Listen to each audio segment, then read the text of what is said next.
எல்லாருக்கும் வணக்கம் and welcome to DNA study circle. இன்றைக்கி நம்ம வந்து சிம்பிள் இன்ட்ரெஸ்ட்டோட பார்ட் 2, அது பார்ட் 1ஓட கண்டினியூவேஷன் தான் இப்போ பார்க்க போகிறோம். ஆல்ரெடி நம்ம ஒரு 20 சம்ஸ் பார்த்துருக்கோம். ரிமைனிங் ஒரு 20 சம்ஸ் இருக்குது. அதை இந்த வீடியோவில் பார்த்துடலாம். நமக்கு இந்த 40 சம்ஸில் வந்து சிம்பிள் இன்ட்ரெஸ்ட்டில் இருக்க எல்லா மாடலுமே கவர் ஆயிரும். நமக்கு இந்த மாடல்ஸ் மட்டும் நீங்கள் தெரிஞ்சு வச்சுக்கிட்டாலே போதும். நம்ம எந்த மாதிரியான சிம்பிள் இன்ட்ரெஸ்ட் கேட்டாலுமே போட்டுடலாம். இதை தாண்டி எந்த மாடல்ஸுமே வரப்போகிறது கிடையாது. இவ்வளோ தான். இதுக்கப்புறம் நம்ம புக் சம்ஸை வந்து ஒர்க் அவுட் பண்ணி பார்த்துக்கலாம். இப்போ இந்த கொஷினில் வந்து ஒரு குறிப்பிட்ட தொகையானது 3 ஆண்டுகளில் 6500 ஆகவும் 1.5 ஆண்டில் 5750 மாறுகிறது. அப்போ அதில் அசல் மற்றும் வட்டி விகிதத்தை காண்க அப்படின்னு கேட்டிருக்காங்க. அசலையும் ரேட் ஆஃப் இன்ட்ரெஸ்ட்டையும் கண்டுபிடிக்க சொல்லியிருக்காங்க. 1.5 வருஷத்தில் வந்து 5750 ஆகவும் 3 வருஷத்தில் 6500 மாறுது. இப்போ இதில் வந்து இதை மைனஸ் பண்ணிட்டா நமக்கு 1.5 வருஷத்துக்கான வட்டி கிடச்சிரும். அப்போ 6500 5750 0 4 இதில் ஒன்று கேரி ஆயிடுச்சுன்னா 5 14ல் 7 போயிடுச்சுன்னா 7. அப்போ 750. 1.5 வருஷத்துக்கான அமௌண்ட்டை வந்து எவ்வளோனா 750. அப்போ இந்த அமௌண்ட்டில் இப்போ 1.5 வருஷத்துக்கான நமக்கு ஒரு அமௌண்ட் தெரியுது. எவ்வளோ 5750. அதில் 1.5 வருஷத்துக்கான வட்டியை கழிச்சிட்டோம்னா 0005. அப்போ பிரின்சிபல் அமௌண்ட் எவ்வளோ 5000. அப்போ பிரின்சிபல் அமௌண்ட் கிடைச்சிருச்சு நம்மளுக்கு. அது ரேட் ஆஃப் இன்ட்ரெஸ்ட் தான் நமக்கு கிடைக்கணும். அப்போ 1.5 வருஷத்துக்கான வட்டி 750. அப்போ நம்ம ஃபார்முலாவில் போட்டுடலாம். SA = PNR/100. அப்போ நமக்கு சிம்பிள் இன்ட்ரெஸ்ட் எவ்வளோ கொடுத்துருக்கான் 750. அப்போ பிரின்சிபல் வந்து 5000. நம்பர் ஆஃப் இயர்ஸ் வந்து 1.5 வருஷம் அப்படிங்கிறதுனால அதை நம்ம மிக்சர் ஃப்ராக்ஷனுக்கு ஃப்ராக்ஷனை மாற்றிக்கலாம். 2:1 + 3/2 இயர்ஸ். அப்போ 3/2 × R/100.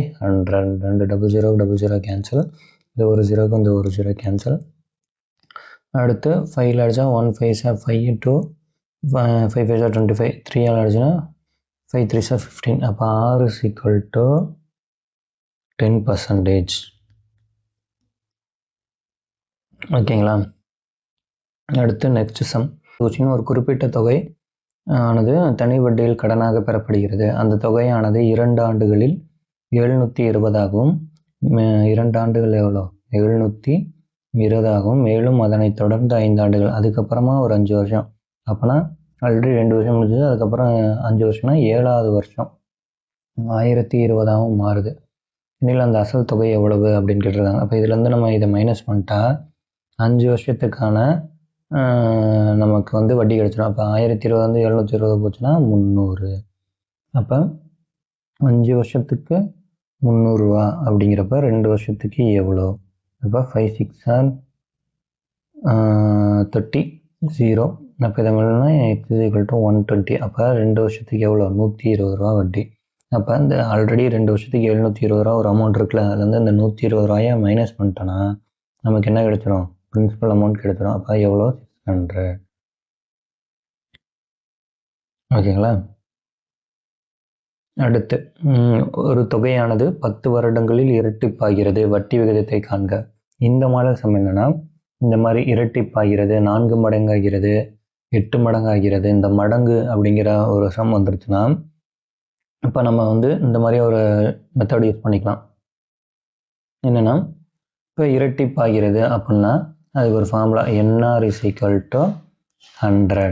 இப்போ ஏன் இங்கே இடத்துல 100 போடுறோன்னா, இப்போ இரட்டிப்பாகிறது அப்படின்னா 200ன்னு வச்சுக்கோங்க. இதுக்கு முன்னாடி இருக்க அந்த இதை போட்டுடணும் 100. இப்போ 4 மடங்காகிறது அப்படின்னா 400. 4 மடங்காகிறதுனா அதுக்கு முன்னாடி என்ன இருக்குது 300 போட்டுக்கணும். இப்போ 8 மடங்காகிறதுனா 700 போட்டுக்கணும். அப்போ NR = 100. இப்போ N வந்து என்ன கொடுத்துருக்கான் 10 இயர்ஸ்னு கொடுத்துருக்கான். அப்போ இன்னும் எல்லாம் 10 சப்ஸ்டியூட் பண்ணிங்கன்னா × R = 100. இப்போ ஒரு 0 கேன்சல். R = எவ்வளோ 10%. அடுத்த சம். ஒரு குறிப்பிட்ட தொகையானது 8 ஆண்டுகளில் 2 மடங்காக மாறுகிறதுனில் வட்டி விகிதம் என்ன? அப்போ நம்பர் ஆஃப் இயர்ஸ் வந்து 8. இரு மடங்காகிறது அப்படின்னா நம்ம ஃபார்முலா எழுதிக்கலாமா? என்ஆர் = இரு மடங்குனா இங்கே என்ன போட்டுடணும்? 100 போட்டுடணும். ஆர் இதன் வட்டி விகிதம். அப்போ 8 × R = 100. இப்போ அதை அடித்து போட்டால் fourth table 4 2s are 8, 4 2s are 8, 2 5 4s are 20. அப்போ R = 25/2. இங்கே ஃப்ராக்ஷன் அதுக்கு மிக்சடு ஃப்ராக்ஷனாக மாற்றிக்கலாம். அப்போ அதோட மிக்சடு ஃப்ராக்ஷனாக மாற்றினா அப்போ 12 2s are 24 வரும். 24 இங்கே 1. அப்போ 12 1/2%. அடுத்து 20 வருடங்களில் நாம் செலுத்தும் தொகை இருமடங்கானால் தனி வட்டி விகிதம் என்னவாக இருக்கும்? அப்போ 20 வருடங்களில் நம்ம செலுத்தும் தொகை. அப்போ n = எவ்வளோ கொடுத்துருக்கான்? 20 years. எத்தனை மடங்காகிறது? இரு மடங்காகிறது. அப்போ NR = 100. n வந்து 20, R = 100. ஒரு 0 கேன்சல். 1 2 is to 5. இப்போ R = 5%. அடுத்து ஒரு தனி வட்டியில் ஒரு குறிப்பிட்ட தொகையானது 12 ஆண்டுகளில் இரு மடங்காகிறது எனில் வட்டி விகிதம் என்ன? அதே தான், ஒரு குறிப்பிட்ட தொகை வந்து இப்போ n = 12 years இரு மடங்காகிறது. அப்போ NR = 100. இப்போ n வந்து 12 × R = 100. இப்போ அதை நம்ம அடித்து போட்டோன்னா 2 டேபிள் அடித்தா 2 6 are 12. இது 5 0. 2 3s are 6. இது 25. அப்போ R = 25/3. இதை மிக்சடு ஃப்ராக்ஷனாக மாற்றினா அப்போ 8 3s are எவ்வளோ? 24 + 1 8 1/3%. இப்போ இது எப்படி மிக்சடு ஃப்ராக்ஷனாக மாற்றோம்னா, இப்போ இந்த டேபிளால் எந்த நம்பர் மல்டிப்ளை பண்ணால் இந்த நம்பருக்கு முன்னாடி ஒரு நம்பர் வரும்ல, எந்த பக்கத்தில் எந்த நம்பர் வருதோ அதை பாருங்கள். இப்போ 7 3s are 21 வருது. அப்போ 8 3s are 24 வருது. அப்போ 8 போட்டுக்கலாம். அப்போ மீதி என்ன ரிமைனிங் இருக்கா? 1. இவ்வளோதான் மிக்சடு ஃப்ராக்ஷனாக மாற்றுறது. அடுத்த சம் வந்து ஒரு குறிப்பிட்ட தொகையானது 12% வட்டி வீதத்தில் எத்தனை ஆண்டுகளில் இருமடங்காகும்? அப்போ ரேட் ஆஃப் இன்ட்ரெஸ்ட் இந்த சம்மில் கொடுத்துட்டாங்க, n கண்டுபிடிக்க சொல்கிறாங்க. அப்போ இருமடங்காகிறது அதே தான் சொல்கிறாங்க. அப்போ NR = 100. இப்போ n தான் கண்டுபிடிக்க போகிறோம். × 12 = 100. இதை அடித்து போட்டால் 6 2s are 12. இதை அடித்தா 50. 2 டேபிள் அடித்தா 3 2s are 6 25. அப்போ n = அதே தான் 25/3. இதை வந்து மாற்றினா எவ்வளோ? 8 3s are 24. 1/3 years. இந்த 1/3ங்கிறது என்னது? மந்த்து. 8 இயர்ஸ்ங்கிறது ஃபுல்லாக இருக்குது. 1/3ங்கிறது மந்த்து. அப்போ அந்த மந்த்தை வந்து இயராக கன்வெர்ட் பண்ணால் 1/3 × 12 மல்டிப்ளை பண்ணால் நமக்கு என்னது? ஒரு வருஷத்துக்கு 12 மாதமாக அதை 12 மல்டிப்ளை பண்ணால் நமக்கு இயராக கன்வெர்ட் ஆகிரும். அப்போ 8 year 4 months. n = அடுத்த கொஷின் வந்து எந்த வட்டி வீதத்தில் ஒரு குறிப்பிட்ட தொகையானது தனி வட்டி 15 ஆண்டுகளில், அப்போ n = 15 கொடுத்துட்டான், 4 மடங்காகிறது. இப்போ நம்ம எல்லா சமயத்துலையும் இரு மடங்காகிறதுன்னு பார்த்துருப்போம். அப்போ இரு மடங்காகிறது NR = 100ன்னு போட்டிருப்போம். இங்கே 4 மடங்குனா இதுக்கு முன்னாடினா 300 3 அந்த இதை போட்டணும், 300 போட்டணும். அப்போ n வந்து 15, R = 300. இப்போ இதை அடித்து போட்டால் 115 15 15 2s are 30. 2 R = 20%. அடுத்த சம் வந்து ஒரு குறிப்பிட்ட தொகை 5 ஆண்டுகளில் இரு மடங்காகிறது எனில் எத்தனை ஆண்டுகளில் 8 மடங்காக மாறும்? இப்போ வந்து இந்த கொஷினில் வந்து 2 ஸ்டேட்மெண்ட் இருக்குது.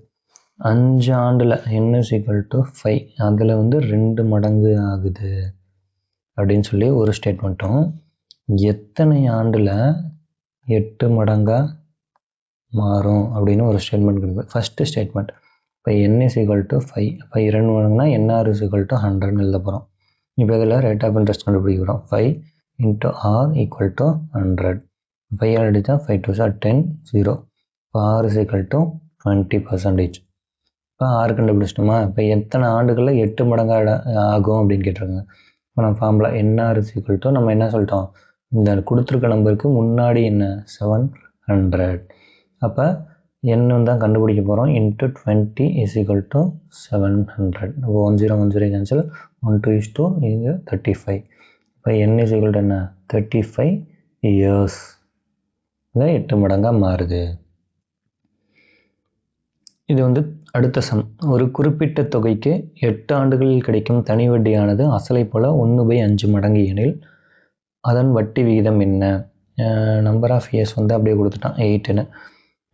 அடுத்து வட்டி விகிதம் ரேட் ஆஃப் இன்ட்ரெஸ்ட் கேட்குறான்.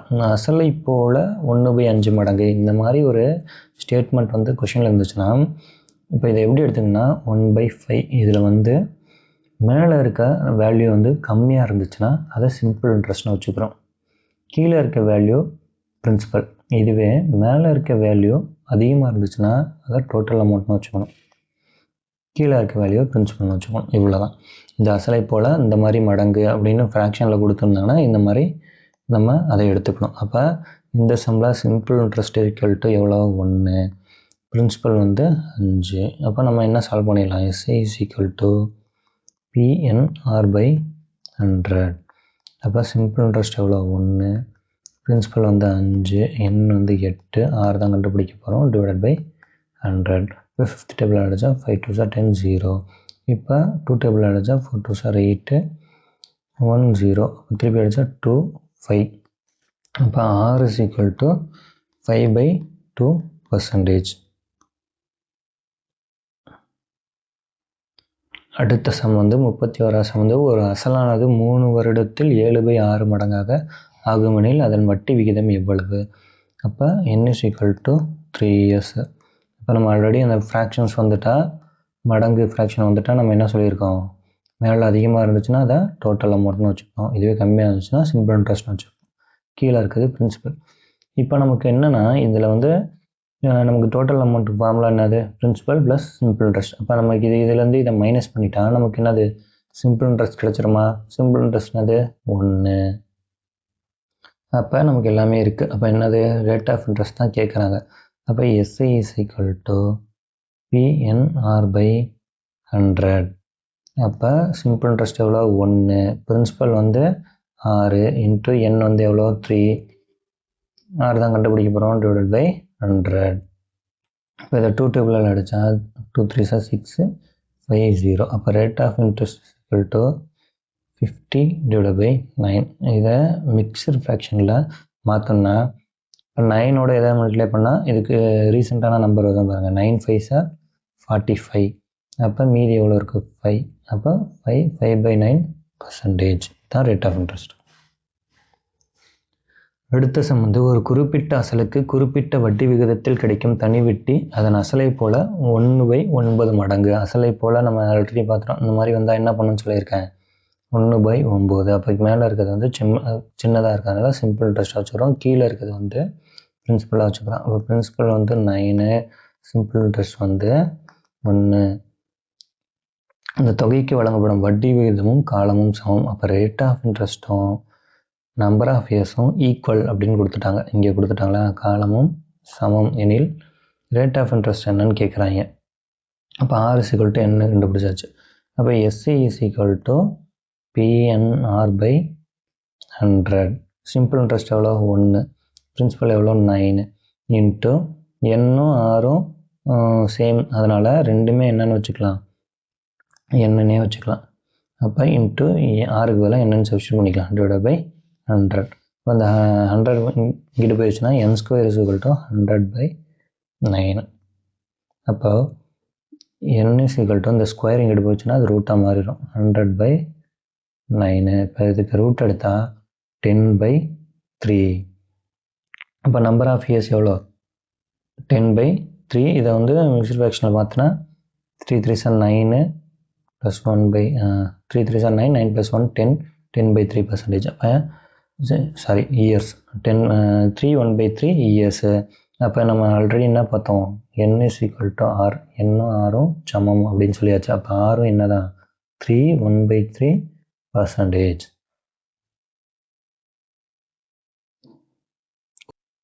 அடுத்த சம் வந்து ஒரு குறிப்பிட்ட தொகை தனி வட்டிக்கு கொடுக்கும் பொழுது அது 9/16 அசல் கிடைக்கிறது. இதில் வருடங்களின் எண்ணிக்கையும் வட்டி விகிதமும் சமம். n is equal to R. எனில் வருடங்களின் எண்ணிக்கையை காண்க. அதே சம் தான் நம்ம போன சம்மில் பார்த்தது தான். ஆர் கேட்டிருந்தாங்க, இதில் என் கேட்டிருக்காங்க. ஆனால் இங்கே என்னது, ரெண்டும் சமமாக தான் இருக்குது. அப்போ 9/16. அப்போ மேலே இருக்கிறது சின்ன நம்பராக இருக்கிறதுனால அது சிம்பிள் இன்ட்ரெஸ்ட்டு, கீழே இருக்கிறது வந்து பிரின்சிபலாக வச்சுக்கிறோம். அப்போ SI is equal to PNR/100. அப்போ சிம்பிள் இன்ட்ரெஸ்ட் எவ்வளோ, 9, பிரின்சிபல் 16 இன்ட்டு என்ன ஆரும் சமங்கிறனால n into n divided by 100. அப்போது n square is equal to 100 into 9 divided by 16. இப்போ இந்த n வந்து ஸ்கொயர் வந்து அங்கிட்டு போயிடுச்சுன்னா இது ரூட்டாக மாறிடும். அப்போ 100 இன்ட்டு 9 டிவைடட் பை 16.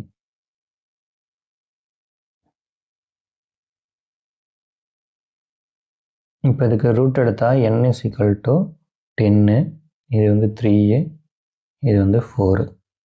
இப்போ இதை அடித்து போட்டால் 2, இது 5. அப்போ ஈக்குவல் டு 15/2. அப்போ 7 2s are 14, 14 + 1. அப்போ 7 2s are 14, 14 + 1 15, 15/2%. அப்போ 7 1/2 ES, 7 1/2 ES. இப்போ n வந்து கண்டுபிடிச்சிட்டோம்.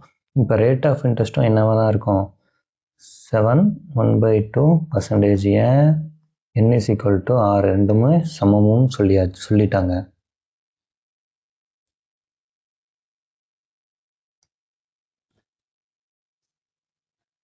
அடுத்த சம்மந்து, ஒரு தனி வட்டியில் 3 ஆண்டுகளுக்கு அசல் 1200க்கும் வழங்கப்படும் வட்டியானது 1000க்கு வழங்கும் வட்டியை விட 30 அதிகம் எனில் வட்டி விகிதம் என்ன? ஒரு தனி வட்டியில் வந்து 3 ஆண்டுகளுக்கு அசல் 1200க்கு வழங்கப்படும் வட்டியானது என்ன சொல்லியிருக்காங்கன்னா, 1200க்கு பிரின்சிபல் வந்து 1200, அதோட ஆண்டு வந்து 3 years. இப்போ இதுக்கு வழங்குகிற இதுக்கு வர சிம்பிள் இன்ட்ரெஸ்ட்டும் 1000க்கு பிரின்சிபல் வந்து 1000 ரூபா, இதுக்கு வழங்குறத விட 30 அதிகமாக இருக்குது. இந்த சிம்பிள் இன்ட்ரெஸ்ட் வந்து எவ்வளோ இருக்குது, 30 அதிகமாக இருக்கிறதுனால ரேட் ஆஃப் இன்ட்ரெஸ்ட் என்ன அப்படின்னு கேட்குறாங்க.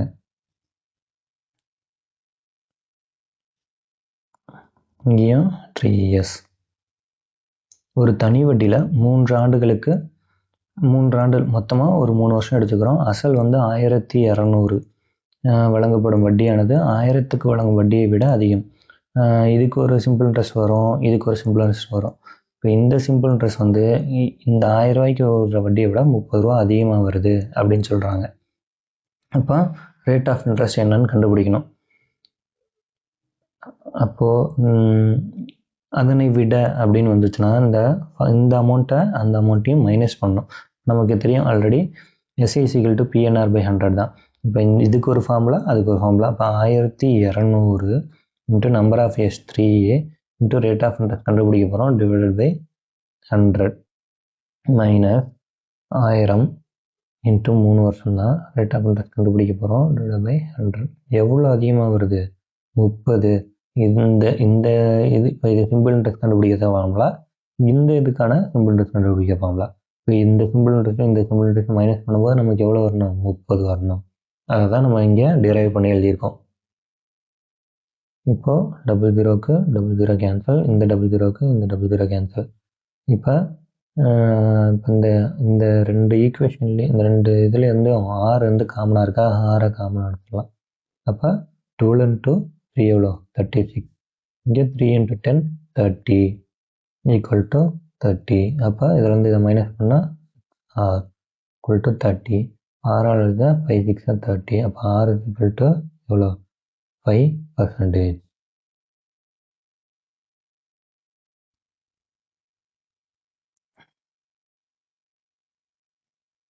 தனி வட்டியில் குறிப்பிட்ட வட்டி விகிதத்தில் அசல் ரூ 1200 ஆனது 1632ஆக 4 ஆண்டுகளில் மாறுகிறது.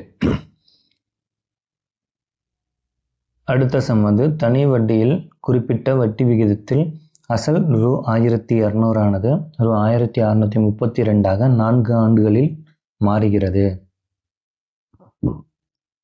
அப்போ 1200ங்கிறது 4 வருஷத்தில் 1632 மாறுது. அதுக்கப்புறமா ஒரு ரேட் ஆஃப் இன்ட்ரெஸ்ட் கிடைக்கும். அந்த ரேட் ஆஃப் இன்ட்ரெஸ்ட்டில் ஒரு 1% வந்து ஆட் பண்ண சொல்கிறாங்க. அதுக்கப்புறம் இதுலேருந்து ஒரு ரேட் ஆஃப் இன்ட்ரெஸ்ட் கண்டுபிடிக்கிறோம். அதுலேருந்து ஒரு 1% ஆட் பண்ணிவிட்டு அதுக்கப்புறம் கிடைக்கிற total amount principal plus simple interest மொத்த தொகை அப்படிங்கிறது டோட்டல் அமௌண்ட்டை குறிக்கிறது. இப்போ இதை தான் கண்டுபிடிக்க சொல்லியிருக்காங்க. இப்போ 1632 1632 மைனஸ் பண்ணிட்டா நமக்கு 4 வருஷத்துக்கான சிம்பிள் இன்ட்ரெஸ்ட் கிடச்சிடும். அப்போ 4 வருஷத்துக்கு 432 ரூபானா 1 இயருக்கு எவ்வளோ? இப்போ 1 4 4. அடுத்து நம்ம டிவைட் பண்ணும்போது இந்த 2 டிஜிட்டுமே சேர்ந்து டிவைட் ஆகுதா, அதனால் 0 நடுவில் போட்டுக்கணும். அப்போ 8 4 32. அப்போ x is equal to 108. அப்போ இது என்னது? 1 இயருக்கான சிம்பிள் இன்ட்ரெஸ்ட். அப்போ s is equal to PNR/100. அப்போ சிம்பிள் இன்ட்ரெஸ்ட் எவ்வளோ? சிம்பிள் இன்ட்ரெஸ்ட்டு 1 இயருக்கு 108 ரூபா. அடுத்து பிரின்சிபல் வந்து 1200 அசல் தொகை. அடுத்து வந்து நம்பர் ஆஃப் இயர்ஸ் வந்து 1 ஆர் டிவைடட் பை 100. இந்த 00க்கு இந்த 00 கேன்சலு. 12ஆல் அடித்தா 9 டைம்ஸ் 108 வரும். அப்போ R is equal to 9%. இப்போ நமக்கு என்ன கொஷினில் அடுத்து கேட்டிருக்காங்க, ஆரை வந்து 1% இன்க்ரீஸ் பண்ணோம். அப்போ R is equal to 9 இருக்குது ஆல்ரெடி, அதை 1% இன்க்ரீஸ் பண்ணால் 10. அதுக்கப்புறமா கிடைக்கிற மொத்த தொகை எவ்வளவு அப்படின்னு கேட்குறாங்க. அப்போ simple interest is equal to principal வந்து 1200, நம்பர் ஆஃப் இயர்ஸ் வந்து 4, அதுக்கப்புறமா ரேட் ஆஃப் இன்ட்ரெஸ்ட் வந்து 10 டிவைடட் பை 100. இப்போ 00 கேன்சல். இதை மல்டிப்ளை பண்ணால் 4 2 8, 4 1 is 4, 0. அப்போ சிம்பிள் இன்ட்ரெஸ்ட் வந்து 480 கிடச்சிருக்கு. அப்போ நமக்கு வந்து டோட்டல் அமௌண்ட் என்ன சொல்கிறாங்க? Principal 1200 plus 480. அப்போ டோட்டல் அமௌண்ட் வந்து எவ்வளோனா 1680. இதுதான் நமக்கு டோட்டல் அமௌண்ட். அடுத்து ரூ 1500 ஆனது இரு பகுதிகளாக பிரித்து கடனாக வழங்கப்படுகிறது. இப்போ 1500 ரூபா இருக்குது ஒரு தட்டை. இதை வந்து 2 பகுதியாக பிரித்து கடனாக வழங்கப்படுகிற அதில் ஒரு பகுதியை ஆண்டுக்கு 10% வட்டி வீதத்தில் 5 ஆண்டுகளுக்கும். அப்போ ஒரு பகுதி வந்து 10%ல் 5 இயருக்கு இன்ட்ரெஸ்ட்டுக்கு விடுறாங்க. அடுத்த பகுதியை ஆண்டுக்கு 12.5% வட்டி விகிதத்தில் 4 ஆண்டுகளுக்கு வழங்கும் வட்டி சமம். அப்போ ரெண்டுத்துக்குமே இதை வந்து 1500 2ஆக பிரிக்கிறாங்க. ஒரு பகுதியை வந்து 10%க்கு rate of interest 10%, number of years 5 வருஷத்துக்கு வட்டிக்கு விடுறாங்க. இன்னொரு பகுதியை 12.5% ரேட் ஆஃப் இன்ட்ரெஸ்ட்டில் 4 வருஷத்துக்கு வட்டி விடுறாங்க. இது ரெண்டுத்துக்கும் கிடைக்கிற சிம்பிள் இன்ட்ரெஸ்ட் என்னவா? ஈக்குவலா? அப்போ 12.5% வட்டி விகிதத்தில் வழங்கப்படும் தொகை என்ன? இதுக்கு கொடுத்த பிரின்சிபல் எவ்வளோ பிரின்சிபலில் நம்ம இந்த ரேட் ஆஃப் இன்ட்ரெஸ்ட் போட்டிருப்பாங்க அப்படின்னு கேட்குறாங்க. அப்போ 2 சிம்பிள் இன்ட்ரெஸ்ட்டுமே சேம் தான். அப்போ PNR/100 ஈக்குவல் டு PNR/100. ரெண்டுத்துக்குமான சிம்பிள் இன்ட்ரெஸ்ட்டும் சேம்ங்கிறதுனால இது ஈக்குவல். அப்போ வந்து ஒரு தொகை நமக்கு என்னன்னே தெரியாது, அந்த தொகையை விடுறோம். அப்போ இந்த தொகை எக்ஸ்ன்னு வச்சுக்கிறோம். அப்போ இன்னொரு பகுதி என்னது? இந்த 1500ல் இந்த எக்ஸை மைனஸ் பண்ணால் என்ன கிடச்சிரும்? மீதி தொகை கிடச்சிரும். அப்போ 1500 மைனஸ் எக்ஸ். இப்போ இதுதான் பிரின்சிபல். அப்போ எக்ஸ் இன்ட்டு என் வந்து என்னது? 5 வருஷம். Rate of interest 10 divide by 100. அப்போ இங்கே பிரின்சிபல் வந்து என்னது? 1500 minus x into 4 into 12.5 divide by 100.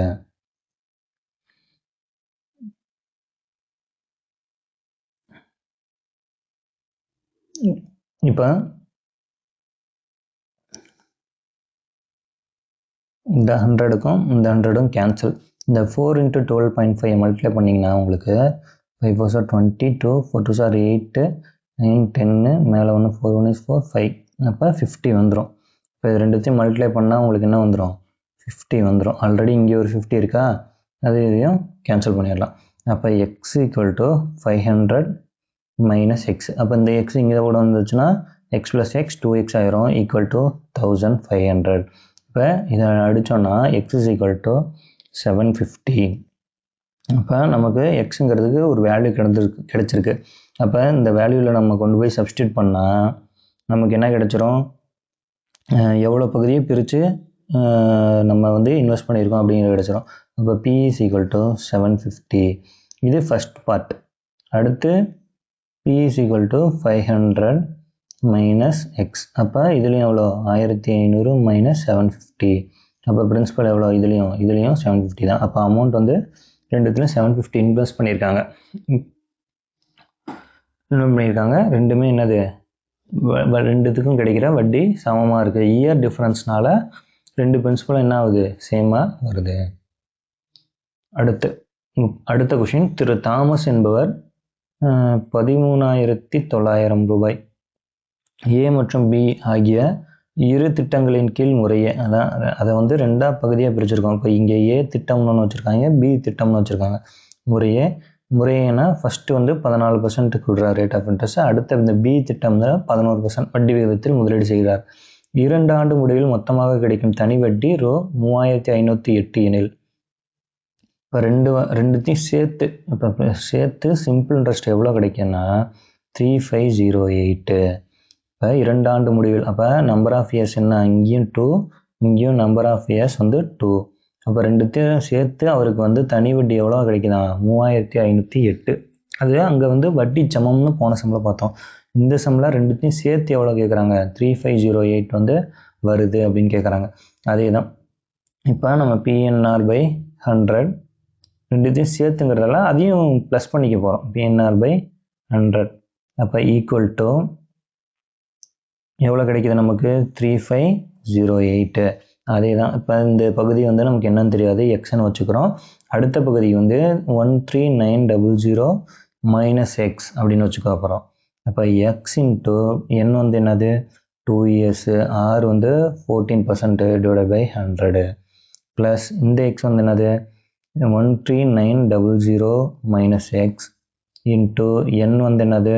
2, R வந்து 11% /100 ஈக்குவல் டு 3508.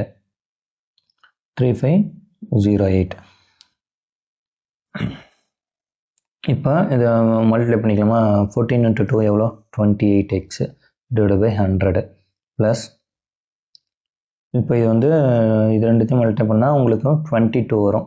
அப்போ 22 உள்ளே மல்டிப்ளை பண்ணிக்கலாம். உள்ளே மல்டிப்ளை பண்ணும்போது 13900 × 22 வந்து 305800 வரும். Minus 22x /100 equal to 3508. இப்போ டினாமினேட்டர் வந்து நமக்கு சேமாக இருக்குது. அப்போ மேலே வந்து என்ன பண்ணிக்கலாம்? நம்ம ஆட் பண்ணிக்கலாம். அப்போ 28xல் 22x போச்சுன்னா 6x ப்ளஸ் 305800. இப்போ இந்த 100 வந்து இங்கே காமனாக இருக்குன்னா அந்த போர்டு போச்சுன்னா 350800 மல்டிப்ளிகேஷனில் போயிடும். அப்போ 6x வந்து இந்த பக்கத்து வச்சுக்கிறோம். இந்த நம்பர் வந்து அங்கிட்டு போகும்போது மைனஸ் மாறிடும். 350800 மைனஸ் 305800. இப்போ இது ரெண்டுத்தையும் மைனஸ் பண்ணால் 6x இஸ் ஈக்குவல் டு நமக்கு எவ்வளோ கிடைக்குன்னா 4500, 45,000 கிடைக்கிது. இப்போ அதை நம்ம அடித்து போட்டோம்னா 7 6 எவ்வளோ? 42. அப்போ 3 இங்கே பேலன்ஸ் பண்ணணுமா? அடுத்து வந்து 7 5 6 5 30, 6 5 30. அப்போ 00. அப்போ எக்ஸ் இஸ் ஈக்குவல் டு எவ்வளோ? 7500. அப்போ எக்ஸ் இஸ் ஈக்குவல் டு 7500 கண்டுபிடிச்சிட்டோமா? இப்போ ஏ திட்டத்தில் எவ்வளோ அவர் இன்வெஸ்ட் பண்ணியிருக்காங்கன்னா இப்போ எக்ஸ்ன்னு வச்சுக்கிறோம். இப்போ ஏ திட்டத்தில் 7500 இன்வெஸ்ட் பண்ணியிருக்காரு. இப்போ பி திட்டத்தில் கீழே எவ்வளோ முதலீடு செய்கிறாருன்னா கேட்குறாங்க. இப்போ நம்ம கொஷினை கரெக்டாக பார்க்கணும். இப்போ நாங்கள் 7500 கிடைச்சோன்னா 7500 கிடைக்கக்கூடாது. எந்த திட்டத்துக்கு கீழே அவர் முதலீடு செஞ்சுருக்காரு அப்படிங்கிறத நம்ம கவனிக்கணும். அப்போ பி திட்டம், அப்போ பி திட்டங்கிறப்ப அது என்ன, 13,900 மைனஸ் 7,500, 0 0 4, 13 7 போச்சுன்னா 6, அப்போ 6,400 தான் இன்வெஸ்ட் பண்ணியிருக்காரு. அடுத்த கொஷின் வந்து நெல்சன் வந்து ஒரு குறிப்பிட்ட தொகையை முதல் 3 ஆண்டுகளுக்கு 6% வட்டி விகிதத்தில், அடுத்த 5 ஆண்டுகளுக்கு 9% வட்டி விகிதத்திலும் 8 ஆண்டுகளுக்கு பிறகு 13% வட்டி விகிதத்திலும் கடனாக பெறுகிறார். 11 ஆண்டுகள் முடிவில் அவர் செலுத்தும் மொத்த வட்டி ரூபாய் 8,160 எனில் அவர் எவ்வளவு தொகையை கடனாக பெற்றிருப்பார் அப்படின்னு கேட்டிருக்காங்க. மொத்தம் வந்து எத்தனை ஆண்டுகள் முடிவில், 11 ஆண்டுகள் முடிவில். அப்போ டோட்டல் வந்து மொத்தமாக 11 இயர்ஸ். ஓகேங்களா. முதல் அவர் குறிப்பிட்ட தொகை முதல் 3 ஆண்டுகளுக்கு. அப்போ இதை வந்து நம்ம டிவைட் பண்ணுவோம், 3ஆக பிரிச்சுக்குவோம். முதல் 3 வருஷத்துக்கு 6% இன்ட்ரெஸ்ட்டில் வாங்குறாரு. அடுத்து 5 ஆண்டுகளுக்கு 9% வட்டி விகிதத்தில் வாங்குறாரு. அடுத்த வட்டி விகிதத்தில் வாங்குறாரு. அப்புறம் 8 ஆண்டுகளுக்கு பிறகு 13%. 8 ஆண்டுகளுக்கு பிறகு, இந்த 8 ஆண்டுகளுக்கு பிறகு எவ்வளோ வாங்குறாருன்னா 13% வட்டி வாங்குறாரு. ஆனால் இங்கே எவ்வளோ இயர்னு இங்கே கொடுக்கல. இங்கே வந்து 5 வருஷத்துக்கு 9%, 3 வருஷத்துக்கு 6% கொடுத்துருக்காங்க. கொஷினில் 8 வருஷத்துக்கு அப்புறம் இந்த ரெண்டுத்தையும் சேர்த்ததுக்கப்புறம் 13%. அப்போ நமக்கு டோட்டல் எவ்வளோ கொடுத்துருக்கான், 11 இயர்ஸ் கொடுத்துட்டான். அப்போ 11ல் 8 போயிடுச்சுன்னா எவ்வளோ, அப்போ மீதி 3 வருஷத்துக்கு 13% இன்ட்ரெஸ்ட். புரியுது உங்களுக்கு? இவ்வளோதான். இதை பிரித்து எடுத்துக்கிட்டால் மட்டும் போதும். அப்போ அதே தான் நம்ம எஸ்ஐ இப்போ முடிவில் அவர் செலுத்தும் மொத்த வட்டி 8,000. இப்போ இந்த 3த்துக்கும் சேர்த்து அவர் வட்டி எவ்வளோ கொடுக்குறாருன்னா 8,160 ரூபா. அப்போ 3த்தையும் ப்ளஸ் பண்ணிக்க போகிறோம். அப்போ எஸ்ஐ = PNR/100 அந்த ஃபார்முலா தான். அப்போ பி வந்து இங்கே எக்ஸ்ன்னு வச்சுக்க போகிறோம். என் வந்து 3 years, rate of interest 6/100 plus x into என் வந்து 5 × 9/100. அடுத்து plus x into number of years 3 × 13/100 = 8160. இப்போ வந்து நம்ம இதை மல்டிப்ளை பண்ணிட்டா 18x/100 plus 45x/100 plus 39x/100 = 8160. இப்போ மொத்தமாக டினாமினேட்டர் சேமாக இருக்கிறதுனால ஆட் பண்ணிக்கலாமா? ஆட் பண்ணால் 102x, 18x, 45x, 39x add பண்ணால் 102x/100 = 8160. இப்போ இதை 102 டேபிளால் அடித்தோன்னு வச்சுங்களேன், 1 டைம்ஸ் இது வந்து 8 டைம்ஸ் வரும். அப்போ x = 8,000 தான் ஆன்சர். இப்போ பிரின்சிபல் என்னது, எவ்வளோ தொகை கடனாக விட்டுருப்பார்னா 8,000. இந்த இதுலேயே வந்து இன்னொரு ஷார்ட்கட் மெத்தட் இருக்குது. எப்படின்னா, இப்போ இங்கே எதுவுமே போட வேணாம், நம்ம இந்த பர்சன்டேஜ் படி நம்ம பிரிச்சுக்கிட்டோம்ல, அதை மட்டும் எடுத்துக்கோங்களேன். இப்போ எத்தனை இயரு அந்த பர்சன்டேஜ் அதை மட்டும் மல்டிப்ளை பண்ணிக்க போகிறோம். 3 × 6 18, இப்போ 9 × 5 45, 3 × 13 39. இது 3த்தையும் கூட்டினா 102 வரும். அதுக்கப்புறமா 102x/100 = நமக்கு ஒரு மொத்த வட்டி ஒன்று கொடுத்துருப்போம்ல, அதை போட்டால் 1860. இப்போ டைரெக்டாக நம்ம இந்த ஸ்டேஜுக்கு வந்திருப்போம். அப்போ இதை சால்வ் பண்ணி போட்டாலே நமக்கு என்னது ஆன்சர் கிடச்சிடும். இந்த மாதிரி சம் வரும்போது நீங்கள் டைம் இல்லை எக்ஸாம்ஸில் போடும்போதுனா இந்த மெத்தட் யூஸ் பண்ணிக்கலாம். நீங்கள் இந்த மாதிரி எந்த வேல்யூஸ் மாறி கொடுத்தாலும் ஆன்சர் வந்து என்ன தான் கரெக்டாக தான் வரும். இப்போ அடுத்த சம் வந்து ஒரு கணினியின் விலை 20,000. ஒரு கம்பெனி இத்தொகையை 10% வட்டியுடன் 36 மாத தவணையில் தரலாம் என்கிறது. எனில் மாத தவணை எவ்வளவு? இது என்னது இஎம்ஐ கால்குலேட் பண்ணுற மாதிரி ஒரு சம் கொடுத்துருக்காங்க. அப்போ எஸ்ஐ = மாத தவணை எவ்வளோ அப்படின்னு கேட்டிருக்காங்க. SI = PNR/100. நமக்கு பிரின்சிபல் என்ன கொடுத்துட்டான், 20,000 கொடுத்துட்டான். இன்ட்டு இப்போ வந்து என் வந்து நம்பர் ஆஃப் இது வந்து 36 மாதம் கொடுத்துருக்கான். அப்போ n is equal to 36 month. இதை கன்வெர்ட் பண்ணால் நமக்கு தெரியும் 3 years அப்படின்னு தெரியும். அப்போ 3 years into 10% வட்டி divided by 100. இப்போ 00 கேன்சல். இப்போ இதை SI is equal to 3 to 6. அப்போ 1 2 3 0 இருக்குது. அப்போ 6000. அப்போ சிம்பிள் இன்ட்ரெஸ்ட் வந்து 6000 கிடச்சிருச்சு. நமக்கு வந்து டோட்டல் அமௌண்ட் வந்து 20,000 ப்ளஸ் ஒரு 6000 மொத்தம் 26,000 தான் இப்போ அந்த கணினியோட விலை வட்டியோட சேர்த்து. இப்போ இந்த மாதத்தவணையை எப்படி கட்டலைன்னா டோட்டல் அமௌண்ட் டிவைடட் பை மாதம். அப்போ மொத்தம் எத்தனை 36 மந்த்தா? அப்போ 26,000 டிவைடட் பை 36. இதை அடித்து போட்டிங்கன்னா 722.22 அப்ராக்சிமேட்லி எவ்வளோ வரும்? 722 ரூபா மாதத்தவணையாக கட்டணும். மாதத்தவணை அப்போ எவ்வளோ? 722 ரூபா. அடுத்து ரெக்கரிங் டெபாசிட். இது வந்து சிம்பிள் இன்ட்ரெஸ்ட்டில் ஒரே ஒரு மாடல் இருக்குது. இது மாடல் ரொம்ப முக்கியமான மாடல். அஞ்சலகம் போஸ்ட் ஆஃபீஸில் வந்து நம்ம டெபாசிட் பண்ணுறது. இது வந்து மந்த்லியில் மட்டும்தான் நம்ம வந்து என்ன வந்து கணக்குக்கு எடுத்துக்கணும். அது இவ்வளோ நாள் மந்த்தாக கொடுத்தாலும் இயராக கன்வெர்ட் பண்ணி நம்ம எடுத்துக்கிட்டு இருந்தோம். இந்த மாதிரி கொஸ்டினிங்கில் ரெக்கரிங் டெபாசிட்டு அஞ்சலகம் அப்படின்னு ஒரு வேர்டு வந்துருச்சுன்னா நம்ம இந்த ஃபார்முலா தான் யூஸ் பண்ணுவோம். Recurring deposit is equal to PNR/100. அதே தான் இந்த எண்ணுக்கு பதிலாக n into n+1 divided by 24 அப்படிங்கிற மந்த்தை அப்படிங்கிற ஃபார்முலாவை யூஸ் பண்ணோம். அப்போ ரெக்கரிங் டெபாசிட்டிங்கிறப்போ இயர்ஸ் கொடுத்துருந்தானா அதை மந்தில் தான் நம்ம போடணும். இதை கவனமாக வச்சுக்கோங்க. இல்லாட்டி நம்ம இயர் அப்படியே போட்டோன்னா நமக்கு ஆன்சர் வராது. மந்த்ஸில் தான் ரெக்கரிங் டெபாசிட்டை பொறுத்த வரைக்கும் மந்த்ஸில் தான் நம்ம இயர்ஸை போடணும். அப்போ n is equal to n into n+1 divided by 24. இதுதான் எண்ணுக்கான ஃபார்முலா.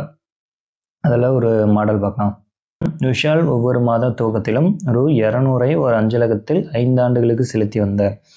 அப்போ பிரின்சிபல் வந்து எவ்வளோன்னா 200. 200 ஒரு அஞ்சலகத்தில் 5 ஆண்டுகளுக்கு ஒவ்வொரு மாத துவக்கத்திலும் என்னது 200 செலுத்துறாரு. அப்போனா 5 ஆண்டுகளுக்கு அப்போ என்னங்கிறது வந்து 5 years. அப்போ இதை நம்ம மந்த்துக்கு கன்வெர்ட் பண்ணிக்கணும். அஞ்சலகன்னு வந்துட்டாலே என்னது நம்ம அதை மந்த்து கன்வெர்ட் பண்ணணும். 5 into 12 அப்போ 60 மாதத்துக்கு. இது வந்து ஸ்மால் என் 60 மாதத்துக்கு கன்வெர்ட் பண்ணிக்கணும். ஸ்மால் என் ஈக்குவல் டு இது என்ன 60 months. அப்போ ஒவ்வொரு மாதத்துக்கும் பண்ணியிருக்காரு. அப்போ ஒரு மாதத்துக்கு 200 60 மாதத்துக்கு எவ்வளோ 12,000. அப்போ கேபிட்டல் என் கண்டுபிடிக்க ஃபார்முலா என்ன? n into n+1 divided by 24. அப்போ 60 into 61 divided by 24. நமக்கு என்ன ரேட் ஆஃப் இன்ட்ரெஸ்ட் தான் கண்டுபிடிக்க சொல்லியிருக்காங்க. அப்போ SI is equal to PNR/100. முடிவில் அவர் வந்து 13,830 பெற்றார் எனில் வட்டி விகிதம் என்ன? அப்போ டோட்டல் அமௌண்ட்டாக அவர் எவ்வளோ வாங்குறாருன்னா ஒரு 13,830 ரூபா வாங்குறாரு. இப்போ நமக்கு சிம்பிள் இன்ட்ரெஸ்ட் கண்டுபிடிக்கணும். அப்போ டோட்டல் அமௌண்ட்டில் வந்து பிரின்சிபல் 12,000 அதை மைனஸ் பண்ணிட்டா நமக்கு எவ்வளோ கிடச்சிரும்? சிம்பிள் இன்ட்ரெஸ்ட் கிடச்சிரும். இப்போ நமக்கு வந்து சிம்பிள் இன்ட்ரெஸ்ட்டில் இன்ட்ரெஸ்ட் எவ்வளோ கிடச்சிருக்கு? 1830. பிரின்சிபல் வந்து 200. இங்கே ஏன் நம்ம 200 போடுறோன்னா என்ன வந்து மந்தில் தான் கல்குலேட் பண்ண போகிறோம். அதனால் மந்த்துக்கு என்ன வருமோ அதையே நம்ம இங்கேயும் போட்டுக்கலாம். Principal into R divided by 100. இந்த 00க்கு இந்த 00 கேன்சல். 2ஆல் அடிச்சோன்னா இதை 9 2s are 18. 1 2 is 2. ரிமைனிங் 1 5. இப்போ 24 இதை வந்து 12 டேபிளால் அடிக்கலாமா? 12 2s are 24. 5 60. அடுத்து வந்து இது 5 டேபிளால் அடிச்சுன்னா 1 5s are 5 மீது 4 5 8s are 40. ரிமைனிங் 1 3 183 வந்துடும். அப்போ 61 into 3 டைம்ஸ் பண்ணால் 3 1 is 3, 6 3 is 18, அப்போ 183 வருது. 61 1, இது வந்து 3 டைம்ஸு. அப்போ R is equal to மீதி என்ன இருக்குது, 3 இருக்குது, இங்கே 2 இருக்குது. அப்போ R is equal to 3 into 2, 6%. அவ்வளோதான். நமக்கு சிம்பிள் இன்ட்ரெஸ்ட் இந்த பார்ட்டோட முடிஞ்சிருச்சு. இதில் இருக்க நம்ம சம்ஸை வந்து புரிஞ்சுக்கிட்டு போட்டாலே எக்ஸாம்ஸில் கேட்குற 3 to 4 சம்ஸ் சிம்பிள் இன்ட்ரெஸ்ட்டில் வந்து சால்வ் பண்ணிடலாம். நம்ம இதுக்கப்புறம் சிம்பிள் இன்ட்ரெஸ்ட்டில் இருக்க புக் சம்ஸுக்கு அந்த வீடியோ சால்வ் பண்ணி பார்க்கலாம். நெக்ஸ்ட் வந்து பிஒய்க்யூவில் என்னென்ன சிம்பிள் இன்ட்ரெஸ்ட் கேட்டிருக்காங்க அப்படிங்கிறதையும் பார்க்கலாம். நீங்கள் இந்த மாடல்ஸ் எல்லாத்தையுமே பாருங்கள், பார்த்துட்டு பிஒய்க்யூ எடுத்து சால்வ் பண்ணுங்கள், புரிஞ்சுக்கோங்க. அதுக்கப்புறம் பிஒய்க்யூ எடுத்து பார்த்தீங்கன்னா நமக்கே தெரியும் இந்த மாடல்ஸ்லேருந்து தான் எல்லா சம்ஸுமே வந்திருக்கு. ஈஸியாக மிஸ்டேக் இல்லாமல் இந்த கொஷின்ஸ்க்கான மார்க்ஸில் ஸ்கோர் பண்ணிக்கலாம். ரொம்பவும் நம்ம டைம் பண்ண தேவை கிடையாது. அந்த எக்ஸாம்ஸில் வந்து அந்த சம்ஸ் கேட்கும்போது டக்குன்னு போட்டுட்டு இந்த சம்ஸ் எல்லாம் முடிச்சுட்டு போகலாம். அவ்வளோதான். ஸோ இந்த 2 பார்ட்டையும் இந்த பார்ட்டில் 2 பார்ட் இருக்குது. இது 2வது பார்ட். ஃபஸ்ட் பார்ட் பார்க்காதவங்க ஃபஸ்ட் பார்ட்டையும் பாருங்கள். 2 பார்ட்டையும் பார்த்து ஒரு நோட்ஸ் எடுத்து வச்சுக்கிட்டிங்கன்னா உங்களுக்கு இந்த சம்ஸே வந்து என்னது போதுமானது. எந்த சிம்பிள் இன்ட்ரெஸ்ட்டில் வந்து எந்த கொஷின் கேட்டாலும் நீங்கள் சால்வ் பண்ணுற அளவுக்கு போதுமான மாடல்ஸ் நம்ம இதில் பார்த்தாச்சு. நான் மறக்காமல் சப்ஸ்கிரைப் பண்ணிக்கோங்க. தேங்க்யூ. இந்த வீடியோஸ் பிடிச்சிருந்தால் லைக் பண்ணுங்கள். உங்களை மாதிரியே படிக்கிற எல்லாத்துக்கும் இதை கண்டிப்பாக ஷேர் பண்ணுங்கள். தேங்க்யூ.